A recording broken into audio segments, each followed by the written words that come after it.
Lei de Introdução às Normas do Direito Brasileiro, Classificação, Aplicação e Conceitos. Continuando o estudo da LINDB, ainda falando sobre classificação, aplicação e conceitos gerais, especificamente em relação à norma jurídica, vamos apresentar outras classificações aproveitando o ensejo. Nesse caso, podemos classificar a norma quanto à sua natureza, quanto à sua especialidade, quanto ao agrupamento de leis. Quanto à natureza, teremos que as leis podem ser substantivas ou adjetivas. As leis substantivas também são conhecidas como leis materiais, e essas leis regulam os fatos jurídicos, portanto, os fatos existentes no mundo fenomênico, no mundo real. Dessa forma, as leis substantivas ou materiais criam ou regulam direitos, deveres, obrigações, condutas, dentre todas as outras questões relacionadas ao mundo real. Lembrando, obviamente, que não é possível regular todas as condutas possíveis no mundo. Um exemplo de lei material é o Código Civil. Por outro lado, ainda temos as leis adjetivas. Elas também são conhecidas como leis processuais, e elas regulam o processo ou procedimento da aplicação das leis substantivas. Portanto, essas leis regulam a forma de aplicar o direito material, trazendo regras da aplicação do direito material dentro do procedimento judicial. Um exemplo de lei substantiva é o Código de Processo Civil, que é chamado de CPC. No entanto, é preciso observar que o Código Civil, embora seja eminentemente um compêndio de leis materiais, ele pode também trazer leis processuais, bem como outras leis materiais podem trazer dentro do seu bojo leis processuais. E o inverso também é verdade. Embora o Código de Processo Civil é eminentemente substantivo, ele pode trazer regras materiais em seu bojo. Ainda em relação à classificação, podemos classificar as normas quanto à especialidade, e nesse caso, elas serão gerais ou especiais. As normas gerais regulam um determinado assunto de forma geral. Mais uma vez, podemos citar como exemplo o Código Civil, que é efetivamente aplicado no ordenamento como um todo, trazendo regras gerais para todas as outras leis do ordenamento também. De outra sorte, temos as leis especiais. Nesse caso, essas leis regulam especificamente um determinado assunto. E aqui podemos citar como exemplo a Lei 13.709, que é a Lei Geral de Proteção de Dados. Ela é uma lei específica para a proteção de dados das pessoas de modo geral, que utiliza conceitos também do Código Civil. Entretanto, ela é específica para a proteção dos dados pessoais, o que torna ela uma lei especial em relação à proteção de dados. Ainda em relação às leis, podemos classificá-las quanto ao agrupamento dessas leis. Nesse caso, teremos a consolidação, o código, propriamente dito, e um estatuto.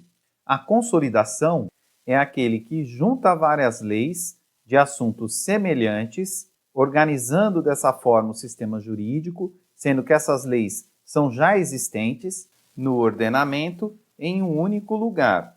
Nos termos do artigo 13 da Lei Complementar 95, que fala que as leis federais serão reunidas em codificações ou consolidações integradas por volumes contendo matérias conexas ou afins, constituindo em seu todo a consolidação da legislação federal. E no artigo 14, que impõe limitações a essa consolidação, ele determina no parágrafo 1º que medida provisória não convertida em lei não poderá ser consolidada. Portanto, em regra, uma consolidação não é necessariamente interrelacionada, ou seja, não é sistematizada a informação e ela não inova o ordenamento jurídico. Um exemplo disso seria a consolidação de leis do trabalho, a CLT, que no período de Getúlio Vargas, que foi quem consolidou a CLT, juntando as diversas leis trabalhistas existentes no ordenamento jurídico de forma espalhada em um único diploma legislativo, que é a CLT. Outra forma de agrupamento das leis é através do Código. Nesse caso, nós teremos o agrupamento de leis existentes ou não no ordenamento jurídico que regularão um tema de forma geral. Portanto, um código, geralmente, ele é interrelacionado, ou seja, sistematizado Suas informações se relacionam dentro de si mesmo e podem inovar o ordenamento jurídico. Podemos citar como exemplo o Código Penal, pois ele carrega dentro de si regras gerais relacionadas ao direito penal.